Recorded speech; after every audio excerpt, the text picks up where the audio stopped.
Welcome to Loosen Up Your Painting podcast, the podcast for creatives making their art and making a difference to their lives and the world.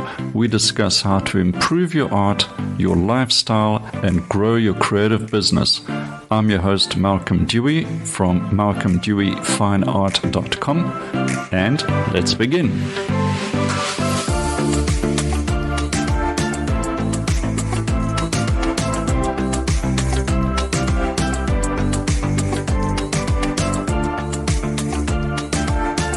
Artists, would you like to join Malcolm each month for a live painting demonstration and tutorial? You can also try out the painting for yourself and receive a critique of your work. Plus, watch the recordings of all the lessons in HD whenever you want to. Then share your work and chat to other participating artists in the community. All of this is possible when you join Malcolm's Artists Live channel. It is an investment that will pay you back in painting pleasure many times over. Find out more and preview the Artists Live channel, then join in the fun. Details on malcolmdeweyfineart.com. Welcome to the Loosen Up Your Painting podcast. I'm your host, Malcolm Dewey, and today I've got a special guest, Michaell Magrutsche. Michael's been on the show before, and we're back together again to discuss Michael's latest article on the worth and value of ourselves as human beings, breaking out of the system to give more expression to our innate value as artists and creatives.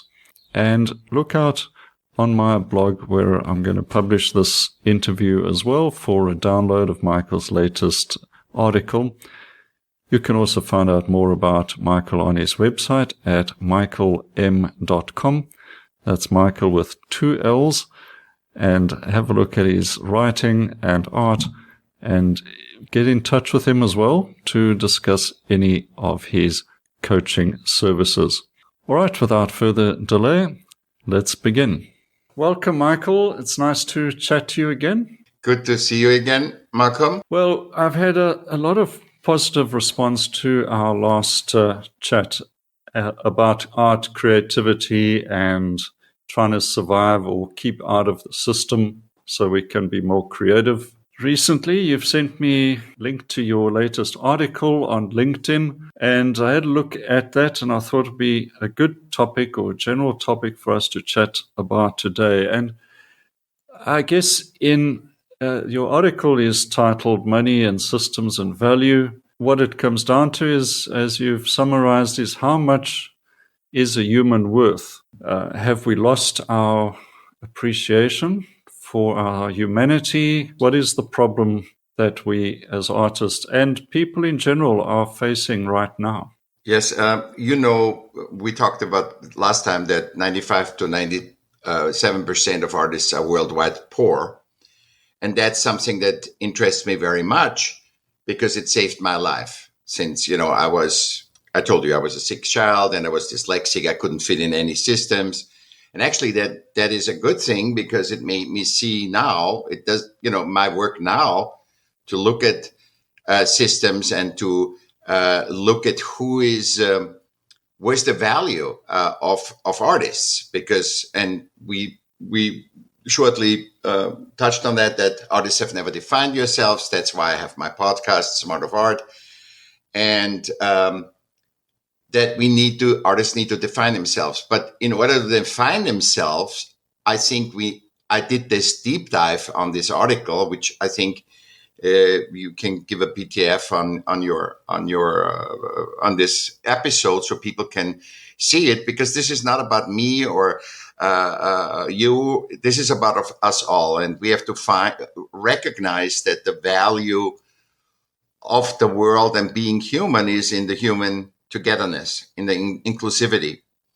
And art is a perfect environment where I think this is still practiced. It's not as strong as it was, but in art, it's about the project. It's not about, I'm better than, I'm older, I'm younger, I'm a woman, I'm man, I'm gender.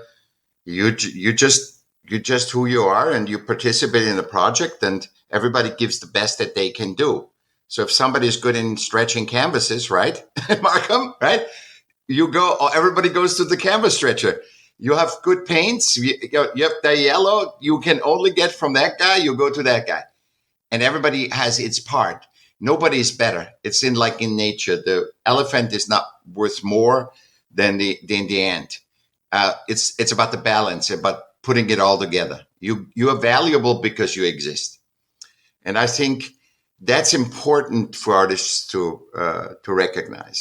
I suppose if you are successful already in what you're doing, or you've got an audience, or you're stretching canvases and you're the best canvas stretcher in town, maybe that person can relax into being themselves. I think we find all the problems with people that are struggling to keep the head above water, or they don't feel appreciated or valued. And that is where all the, from self-esteem issues to more chronic problems. And maybe it's that person who could be listening to this and needs to appreciate their value simply for showing up. They don't have to be the best, but as long as they show up and make a go of it, is that a starting point? I think there's two things. When you do the best, so just showing up is number one. You're absolutely right. It's the first step. You show up and you gauge where you're going to fit in. So what is that? Not what is the hardest, what you have to prove to the thing. This is what system conditioning does. You have the best system relevance for that system. And you cannot define yourself with saying, the system needs a plumber, therefore I'm going to be a plumber. What is your human value? I'm good with my hands, I'm good with my eyes, I'm good with my ears, I'm good with people, I'm not good with people. It doesn't matter, but you need to know the self-awareness. And I think art is such a powerful tool, because there's nobody that tells you, obviously when the project is finished, people use, the system takes it as a product, like a bicycle.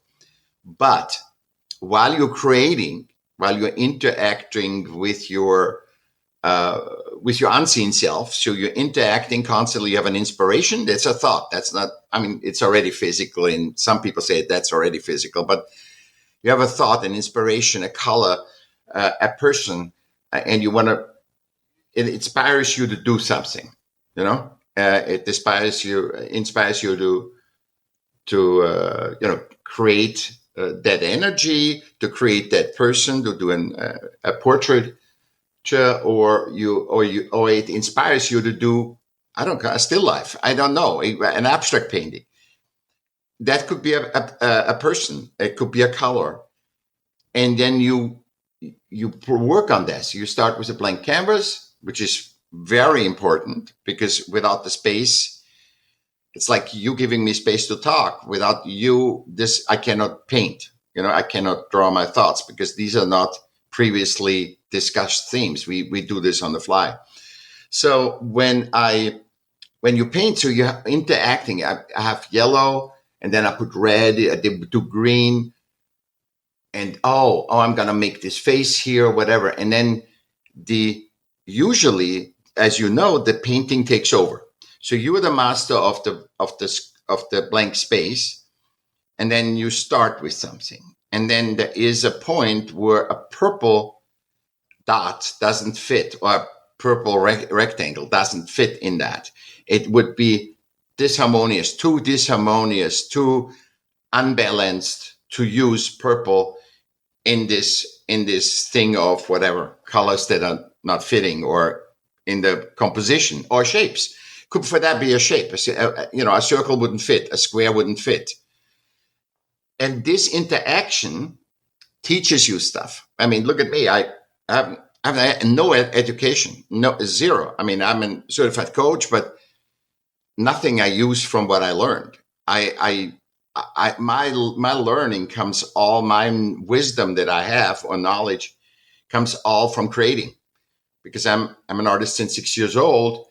And through that constant, I don't know, I never took count of my paintings, but I just saw on Instagram, I had 1,200 paintings on there. So, but that is still nothing compared to Picasso, because he had 35,000, right? so I guess that feeling of, being always in the non-physical and the physical, and always jumping back and forth, keeps you in the moment, because that's only possible in the moment. And I think you learn so much about humanity, about being, about your worth too, because I would suggest to every artist, even if you think this is the most horrible painting, never or song or whatever, never throw it away. Put it somewhere and look at it in 5 months. And I've never heard somebody that comes back. He said we might, and you can confirm that or not, but when somebody puts a painting away and then looks after a year at that painting, he might say one of two things. One, oh, I know what this painting needs. And then the painting is finished. Or he says, oh my God, this is actually a real good painting, because you have a distance. Your ego is distanced from that. And I've never heard of, oh, I looked at it and I threw it away. I've never heard a single artist telling me, perhaps it's out there. I'm not saying I've never seen anybody going back to something that he hated or that just put back and said, I'm painting over it or something.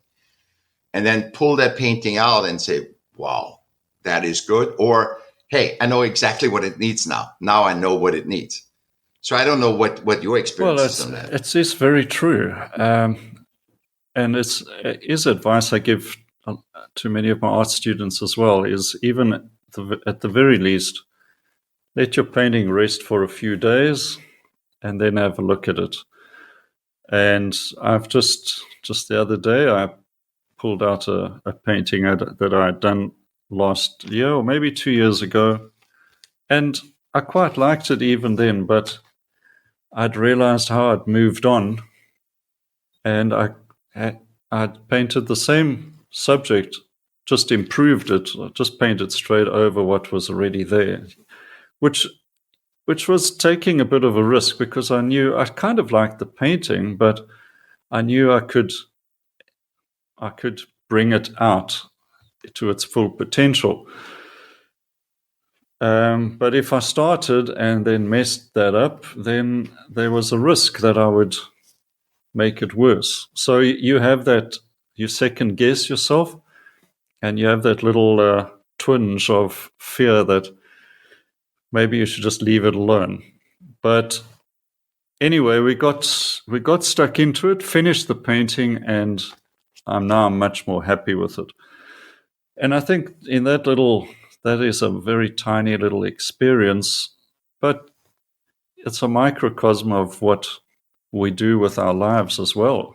Art is a microcosm of human life. It is of humanity. It's that's why I always say we are the stewards of bringing the human being forward, not the human doing, but bringing the human being. And we also live so much more conscious, because we always in the physical, non-physical, in inspiration, in mind, the mind-hand control. I don't know. There's a word. There's a brain, mind, coordination, and all this stuff. So we constantly, because you have to be in the moment. You cannot say, okay, I want this hand to do something, but I'm thinking about a girlfriend. That doesn't work. You have to focus in the moment to get enough information that you can actually bring out whatever you intend to do onto the brush, or onto your voice, or onto your whatever. You can't think. So music or art is always in the moment when you create it. And that's why it's so powerful. That's why it teaches you everything. All of a sudden, you know stuff that you never knew. And it works on its own time. So if I feel totally distraught, out of balance, and I want to paint something or sing something or make a music or write something, I can't do it. I have to balance first. I have to get in the moment, do a breathing exercise or something to get in the moment. And then that's why I say when when you have a writer's block, and by the way, writer's block is also a system symptom, because I think before 1957 nobody wrote about writer's block. That's Goethe didn't say, "Hey, that was a writer's block." So the writer's block, I always suggest that people give themselves, I'm gonna use one color that I choose in painting. I use one color. Okay, I think about this pink orange. This is a special, and I'm gonna make that color, mix it, and I put it on the canvas, and then I let it sit. And if that's all, and I'm all disturbed, I'm not thinking. So when that's my focus. But if I feel like it, I will jump into it and it will go. If it doesn't, it doesn't.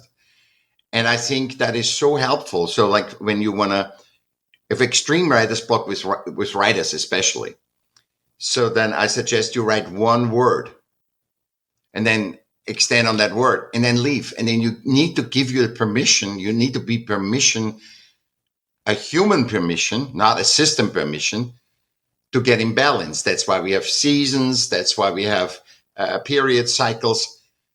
You're out of balance. And that's why you're distraught. That's why you cannot create.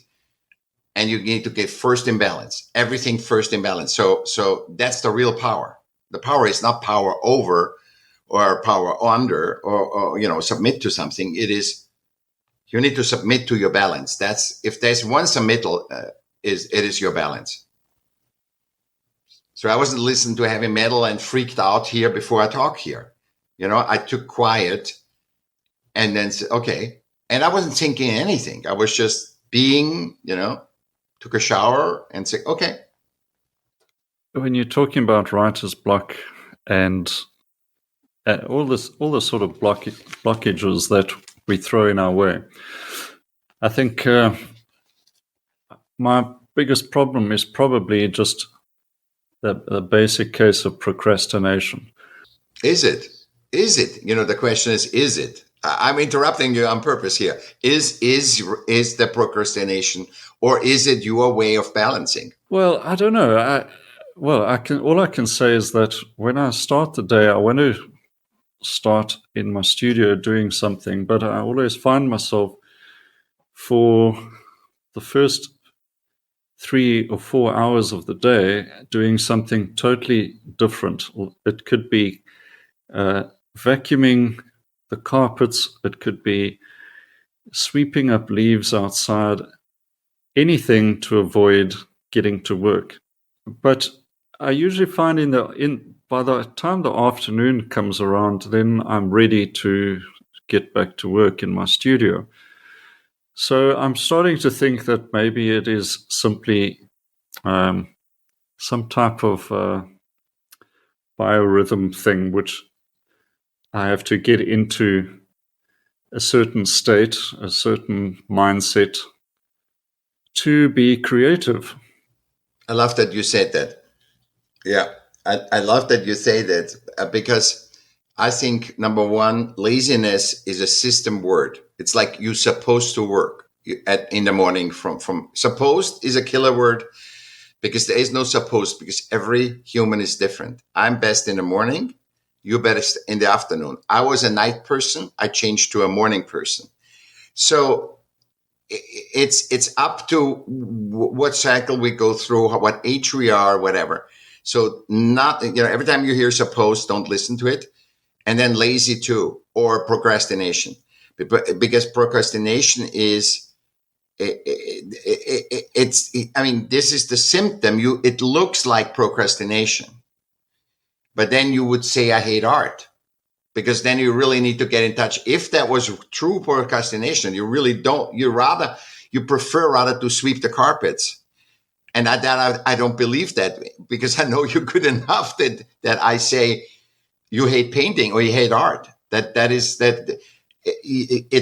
you're not ready, you're not balanced, you need to contemplate more, you need to be more by sweeping, cleaning.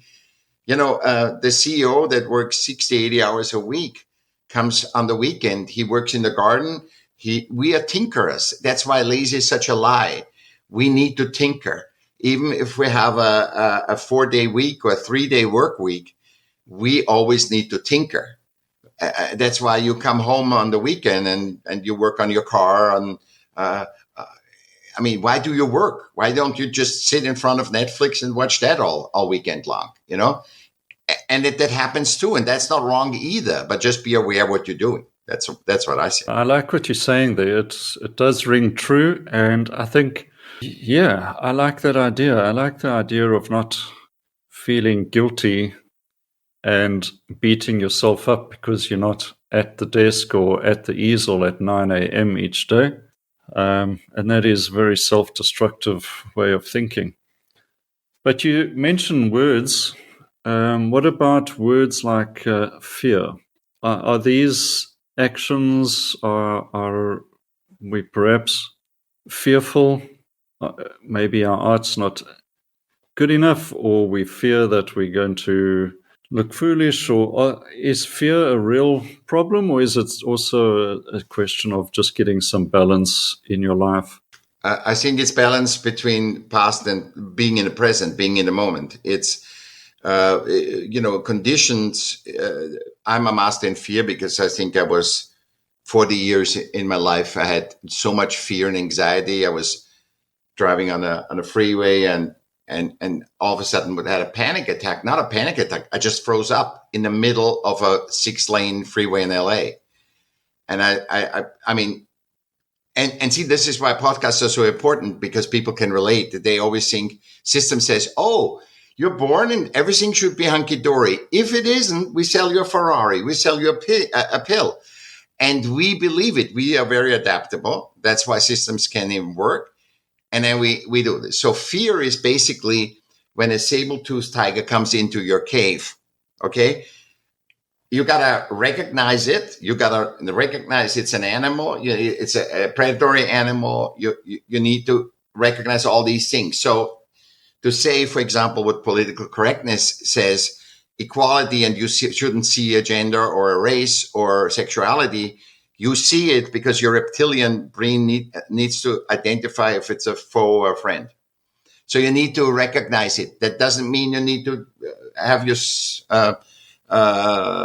stereotypes mixed in and start thinking about what this person is going to do to you. Or when a bus jumps, I mean, those are the justified fears. Or when a bus comes and almost hits you. That's why fear is done. It gets your adrenals. It gets you. And what does it do? It puts you in a moment. It puts you in a moment. So fear is always when you think, when your mind takes over, your mind construct, which is a system conditioning, because systems say, oh, we do if you do this, this happens. So you're constantly in potential of what will happen, and you will never reach it. I mean, this is what I said in the article. I talked to so many success people, and nobody knows. I have sold $11,000 paintings, and I cannot tell you why I did it and how I did it. Somebody came, he said he liked the painting. I said a price, and he took it. I didn't say, but that was 1-2 paintings, right? My paintings went for, $5,000-$6,000 usually, like 2-5. It depends on the size, but which is also stupid because Mona Lisa is mini, and look at the price of that. I mean, this is a system. We make values that we all adhere to that are completely irrelevant, and we cannot define that's why I say artists have to start defining themselves, how important their work is and why it is working, and what are the, what is the function of it. So when I look at a painting, I'm buying a physical representation of Malcolm's interaction with the non-physical. I'm buying a physical from your conversation with your unconscious or God or a matrix or whatever. So how you see it, even if how you see it, I see stuff that I recognize behind you, but how I'm getting a deeper. That's why I say the more we know about the function, the more we appreciate art, because all of a sudden it makes human sense and not system sense. I mean, there's no human sense for saying why a painting should be $400 million. There's no human sense for it, because that there is a million paintings that touch you deeply, and then they don't touch you. And it's okay when a painting doesn't touch you. But to put a price on it destroys it for everyone, because it should be whatever you're willing. It should be an honoring. I think the most honest way for artists should be that people honor you while you're alive, saying, hey, I would like this, but the market destroys it, because the market says only, mostly dead artists, because and that's market also, that's monopoly, because it's a limited supply. It is dead. We know there's only 150 pictures, and you can have one of them. Do you think that artists and creative people in general have a duty to create and share their work? There is something about that I've read about artists, obviously, in the, let's say thousands of years ago, in the tribal sense, or etc. The artist was a functioning, important part of the community and had certain functions, magical or religious or whatever it was. And of course, that's gone through many adaptations. But now in the modern time, I think we've been belittled a lot. Things like, sometimes I hear people saying, the world doesn't need more people studying arts, Bachelor of Arts at university. They should be at a college learning how to be electricians and plumbers and engineers. That's all the world needs, is more engineers. And the last thing we need is some artsy-fartsy person.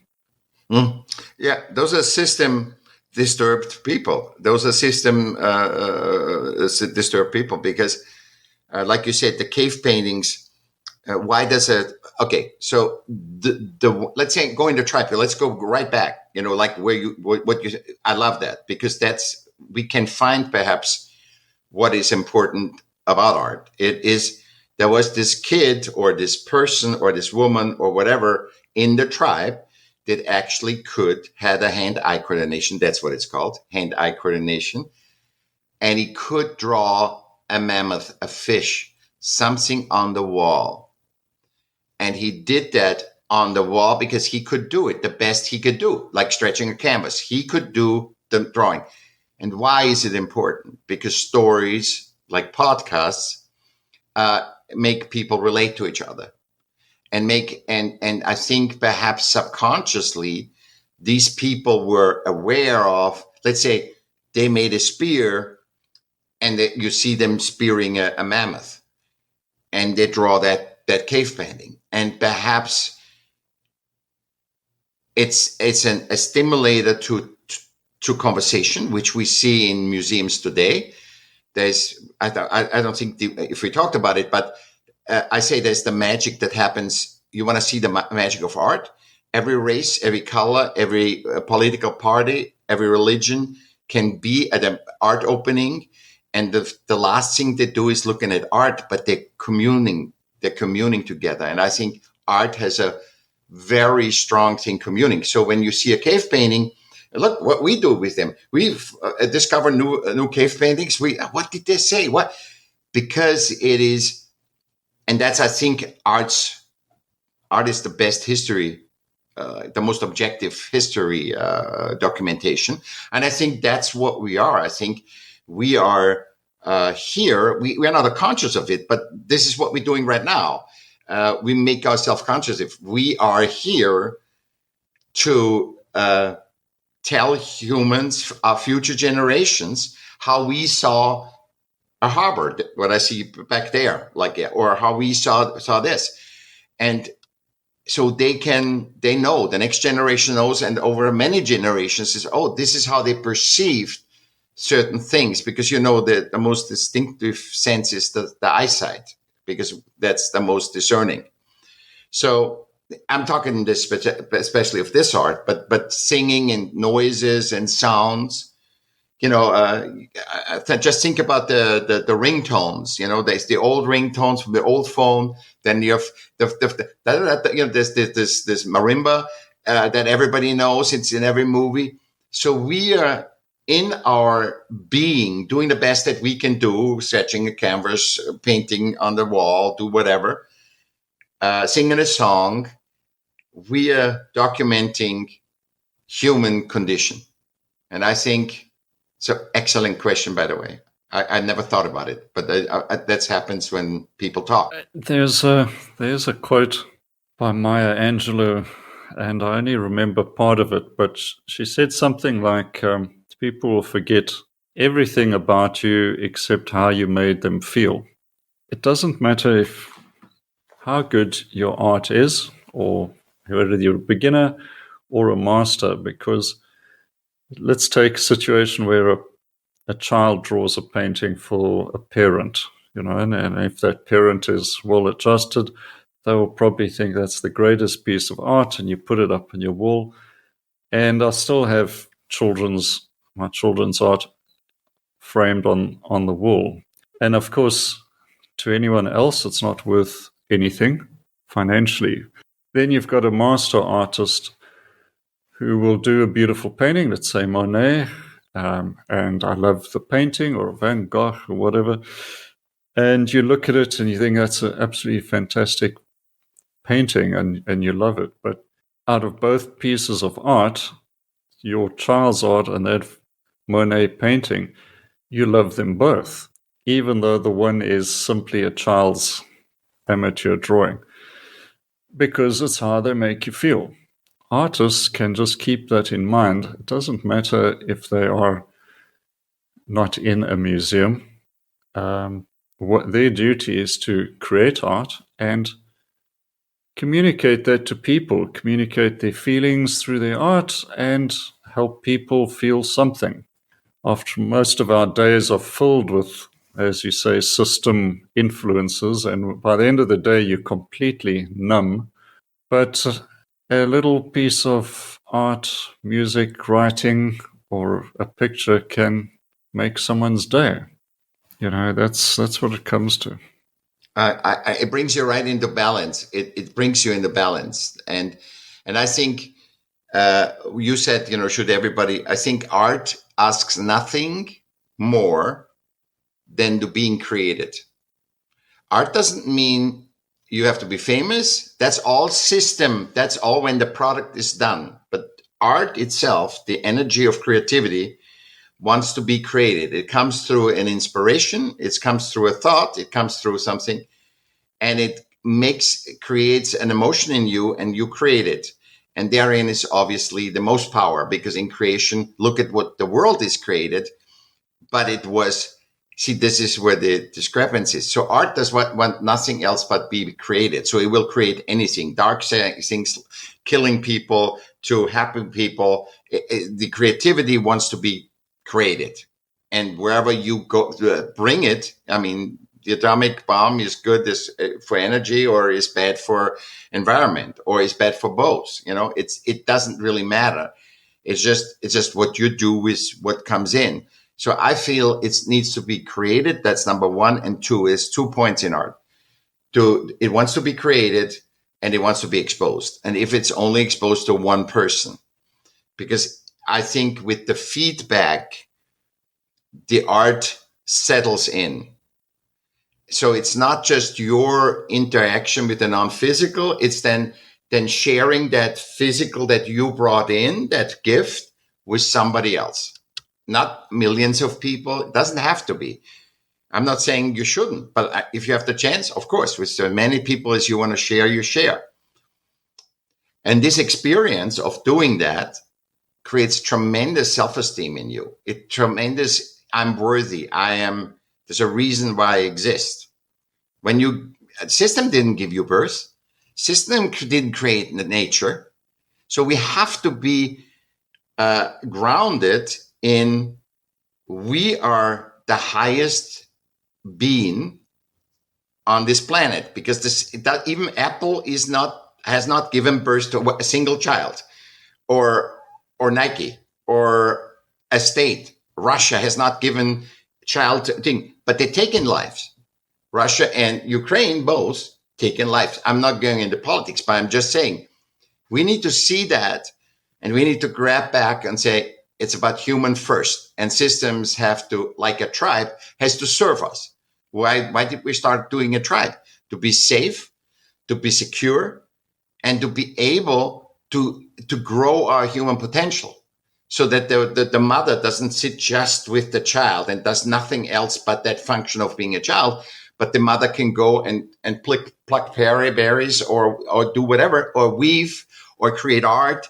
It wasn't done but if the mother is alone in a cave and the husband is hunting or whatever, stereotypes here right here again, but then it doesn't make sense. It's better to do it together. And the exponential power is when you are together with somebody else, with at least one person, and have a discourse, an exchange, and not right wrong, because right wrong those are all system words. They're a system condition world that separate us and make us think we have to carry all the burden. We don't.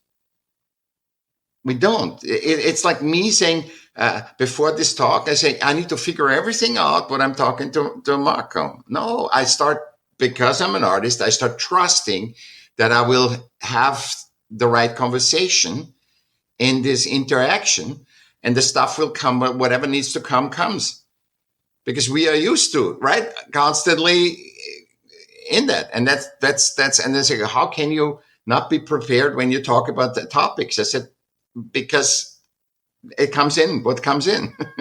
When you talk about the system, I think when we were younger, there was, in the last century, all talk about the system meant you finish school, you go to university, you get a job, you work your way up the corporate ladder, you buy lots of nice things for your house, and you retire at 65 and you die when you're 70.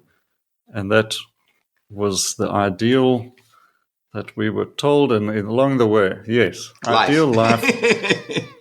Yeah. Take out lots of insurance and make sure your children carry on with the same thing. And then we've seen that in the school system. Well, you had troubles with your school because you didn't fit in, but the schools were also geared to churning out middle managers, and it's only the outliers that really broke out of the school system. So maybe you're an outlier, but the point is, now we've got my age, your age, whatever, we've got children that are entering the world, let's say. We know the old system. So how do we explain this, or should we even bother trying, to the new millennial growing up in this century? I would start with the first lie. I would tell him, all my kids or any young kids, which I tell him, I think, the fundamental lie that makes everything distraught, that makes humanity, is that life should be perfect. You should never be depressed. You should be never sad. You should not it should never rain, basically. What system says, it should newe rain. And if it does rain, we sell you an umbrella. We sell you a pill. We sell you whatever. I think I said, we are in a two-dimensional world, in an opposite yin and yang, and an airplane doesn't fly from here to New York on a straight line. It constantly adjusts. And these ambiguities that you encounter guideposts to say, okay, I'm going there or I'm not going there, and to gauge your own abilities to say, okay, I want to be a baker. Okay, you go baker, but you don't want to get up in the morning, and the job doesn't give you enough passion that you says, I don't care. Because like I do, when you have an inspiration, you get up at 5 o'clock and you go to the canvas, you go sing the song. You do. That's why I say that's such an organic way of being an artist. And this organic, we can't lose that organic. place by saying, okay, now you have to go get a master's in fine art and have to learn basically art history, because they're not talking like what we're talking right now. That's artist talk. Artist talks to artist. That's what, and there's no more mentoring. You know that mentoring is almost gone. And we have such an organic, humane power in us as artists. And I think we are chosen. It's not a choice. It's just we are chosen, or we chose to carry that on, be the stewards for humanity. And I think that's number one. Then I think we need to teach superpowers. We have 3 superpowers. Number one is creativity. Look at everything we created in this world, good and bad. And when you look at something, you look at Apple, Nike brand, look at it, be astonished by it, and say, okay, that's human. Don't look at it. It's better. It's separated from me. It's a part of humanity, and you are part of it. So you are somehow a part of Apple, but you also somehow a part of the Ukraine-Russian war. That comes secondary. But I would teach my kid that. I would say, first of all, it's not everything thing.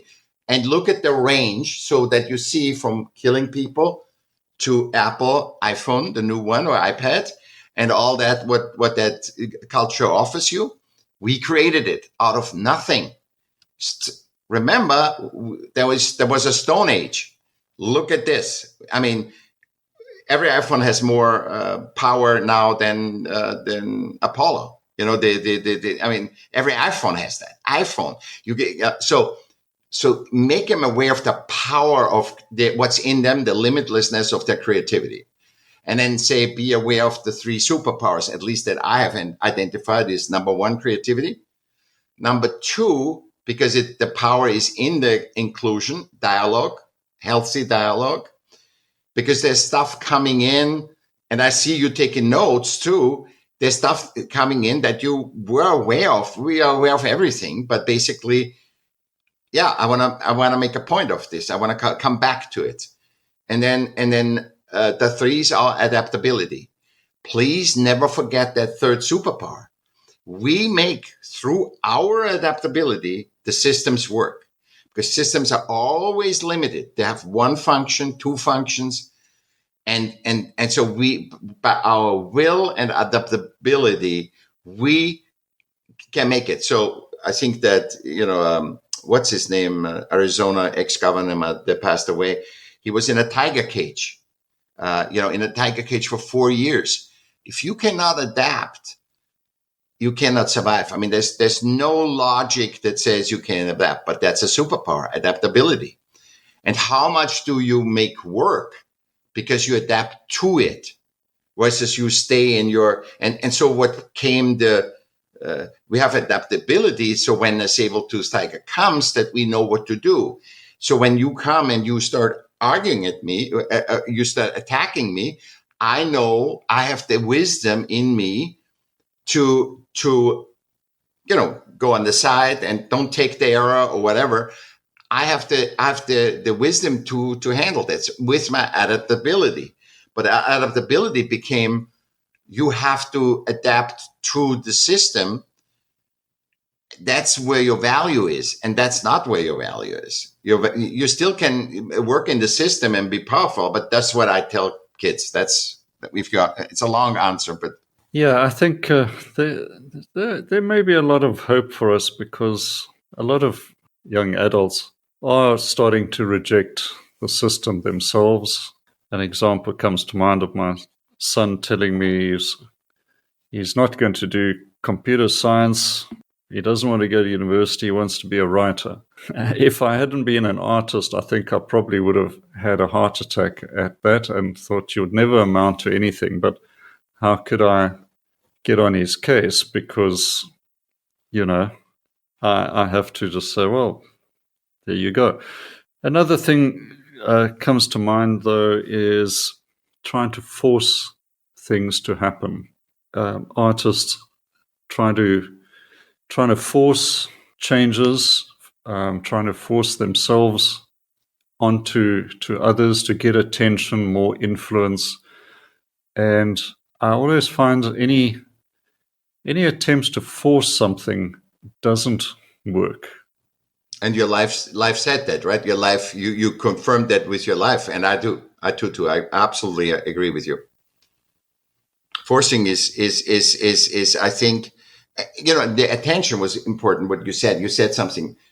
It just comes. It's the attention that you get, but the most attention you get when you're you. The more you, I think we are all mummies. We come to Earth. We learn how to be physical, and we get bandaged because it says, physical means this by parents till 8 years, and you get bandaged and you get more and more mummy. And then you get in school and you're more mummy. And then at the end of the school, you are mummified. You cannot move. And then comes life, and then you take the bandages off and find more and more of who you are. And that's would be the organic process of our existence with systems, that you take off not that you go somewhere towards, you are everything that you already are, but you haven't unveiled it. And experience like the podcast or whatever help you unveil more the dialogue, which is dialogue, helps you unveil who you are, to interact with other races, other sexes. So because our gender and races and sex was never supposed to be even an issue. Everybody does whatever they can, the best that they can. If a woman is the best canvas stretcher, she does it. It should never be a thing. But system is so limited, so they put us in this separation of and now we have to refine to get back, because the power is in the inclusion. It's not in the exclusion. It's in the together. It's not better, worse. Disempowering seems to be the biggest feature in the world at the moment, keeping people divided, as you say, raising things like race and sex and religion and all of those things. Why even bother? I mean, if you had 4 people on a deserted island, you'd all learn to work together. You wouldn't worry about petty things like that. But that's how we kept disempowered. That's why we kept off balance and fearful. I get the impression that the world in general is waking up to this, and there's a lot of people starting to realize they're just being manipulated by systems, by governments. That's the last place we need to look for anything positive. At the heart of being a creative person, what I find is that we are incredibly self-reliant, naturally independent, but we can cooperate and contribute. But right now, everything seems to be forcing us to stand with the cap in hand and wait for a handout. And then if we don't get it, we've got to blame someone else for it because it's not our fault. I think that's the last thought I wanted to just mention. Perhaps you can comment as well, is taking responsibility. You've got to take responsibility to find your power. Otherwise, you'll never discover what you can do. Yeah. So I think responsibility is also, first of all, I think the most responsible artist, as much as that sounds crazy, because what does an artist do? He has an inspiration and he finishes the product. We finish the product. We have an idea. We're not doing it haphazardly. We don't put it together that it doesn't work. We have an inspiration, we create it, and we finish it. I feel a lot of people are jealous at artists because they can create, and they feel from system conditioning, they can only do on a conveyor belt 3 company, or they can only talk to, you see it in customer service. They have to give you in 15 tiers. One person is so conditioned to be limited that they can only talk about a return. They cannot talk about the quality of the product or anything while you're returning. You have to give it to another tier. So they ask you, what do you need? An email service, you need this service, you need this service. And it can be very limited because it's all controlled. And that's why I'm saying I'm not against systems. The system. I'm saying we need to reassess our power and our interaction with systems. We need to renew. We are limitless. We can make systems we can make a capitalism that is ethnic, that is not 24/7 open and continuously works against the biorhythms and life forces that people need to actually work and to if I want to get the most out of you, I wanted you to be balanced. I'm a leader. I'm running teams and stuff. I look, how can I balance this? This guy needs a little bit more break, this less. And he's blooming when he has less break. But I know also that he's going over the target.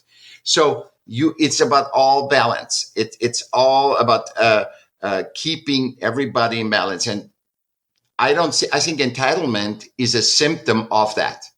It's a symptom. The entitlement is because you're so neutered by the system.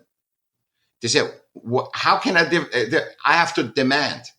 And it's just a system, a symptom. We need to recognize these entitlements, not be upset. See, because I get the same, I have the same emotional thing. They think they get everything for free. But if we see it like this, then it's human against human, which is anyway against in the system, because system maintenance, system navigation, that new taxes come out and we find out new ways to navigate those taxes, not to pay them. It's human against human. And what we need to do is dialogue. That's why I think it's unconscious. I think the drive to so many podcasts, even though it's not the same, if I would sit right now with you, we would get even more out of it. But other people can hook into this tribal campfire talk. And I think, I'm so glad you're doing this, because art is the essential. If we want to have humanity flourish for the next generations and for your kids, and and give it any value. See, we have lost the value because it's like an artist creates a doll. Yeah. And then he makes it beautiful. She's lifelike. And then all of a sudden he starts talking to the doll. Oh, everything is fine. But all of a sudden he says, can you give me a tax tip how I can pay my less taxes? And then it becomes a mind construct. You are so amazed by that you are creative, that you could create this doll, that you submit it. You say, okay, this thing is more than me. This is like when you create Apple. You think that's it. Not the whole apple is more worth than a human being, because the humans created that. If Apple would have created human beings, then Apple has every right to talk about taking lives or whatever, or mistreat human beings or whatever. I'm not saying Apple does, but I'm saying the perception. We need to go around the fountain when the sun shines, and see, there's a rainbow, and that's what we teach our kids. I say, oh, sun is shining, all right, rainbow. Okay, let's go around the fountain. Then you see the rainbow. You never forget that. It's an experiential experience, a learning, and you know it for the next generations. And people will find rainbows. That's I think a good word to end. That is a good one. Well, Michaell, it's been good chatting to you again. I hope to have a little chat to you again in a few more months, and we'll see if the world has made some improvements. I'm not too confident about that, but hopefully people listening to this make some personal commitments to their art and creativity, and then that will have a positive effect. So you're going to send me your article, and I'm going to provide that as well as a download for people listening to this. No, anybody just, michaelm.com, Michael with 2 L's. That's my hub, and you get everywhere, and you can contact me or whatever. And I encourage everybody, human or just human or artists, to listen to the Smart of Art podcast. It's 20 seconds, doesn't take any time, doesn't take time away from Malcolm's and my episode. And that has to be aware. It will make much more sense, and to find the human power and the inclusion, and to find this incredible power of creativity that we kind of have lost sight of. And we have lost sight of our humanity. And that's, and I thank you so much for giving me that platform and co-creating with me a beautiful talk. I've learned a lot. It's a pleasure, Michael. Thanks very much. And we'll chat again soon. I want to thank Michaell Magrutsche for being my special guest on today's episode of Loosen Up Your Painting podcast. Find out more about Michaell on his website at michaellm.com. It's Michaell with 2 L's. Also, take a moment to visit my website, malcolmdeweyfineart.com, where you can find this interview with a transcript, and also have a look at some of the painting courses that are on offer. Be sure to subscribe to this podcast wherever you may be listening to it, and we'll have a new episode for you soon. Finally, find out more on my YouTube channel as well. You could be watching this interview right there as well. And have a look at the other works on, that's YouTube/Malcolm Dewey. And there's plenty there for you as artists. Thank you very much for joining me, and we'll talk again soon. Cheers for now.